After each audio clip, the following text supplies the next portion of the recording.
David, can you explain in the context of your views on free speech, which content should not be allowed on social networks? Okay, so my view on this is basically law plus logic, okay? There are a lot of different views about when should content be removed from social networks.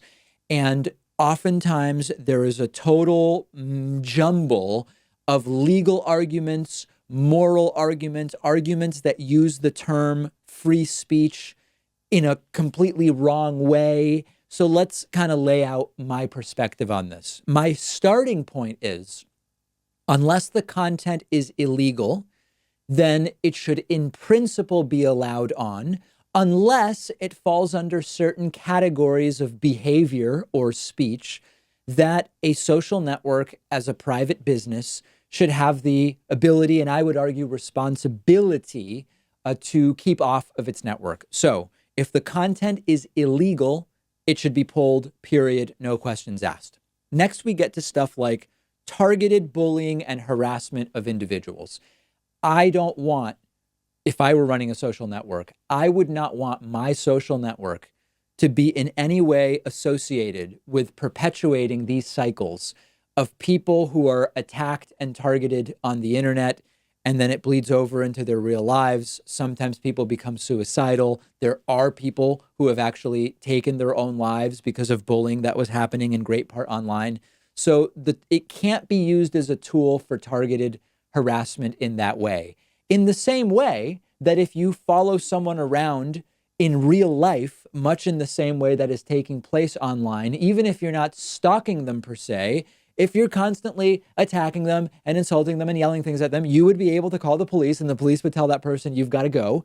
There is no legal issue with social networks saying that's not going to be the way that you can use this tool. That's number one. Number two, it is perfectly reasonable for social networks to say, even though it is not illegal to target people on the basis of their immutable characteristics, sometimes in membership in what in some states are called protected classes, we are not going to allow it on the platform. And again, if I was running a social network, I would not want to see the platform used to target individuals or to attack individuals on the basis of their religion, their ethnicity, their sexual orientation, or whatever the case may be. I wouldn't allow it on my social network.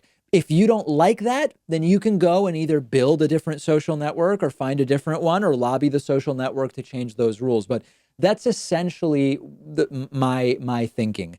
I don't think that there is any responsibility of a social network to block conspiracy articles or anything like that. I think once you start taking money to promote things like, for example, the wrong voting day via advertising, the way Facebook has been facing lately, I think that's a different question. But in principle, if you're posting some kind of conspiracy or fake news article as an individual, if it's not attacking or pushing bullying on individuals, if it's not attacking or harassing people on the basis of their membership in some protected class or immutable characteristic, I think that that's fine. I don't think that social networks should get involved in policing that, but those would be my parameters.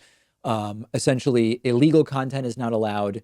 Targeted harassment, bullying, and encouragement of bullying, both online and in person against people, should not be allowed.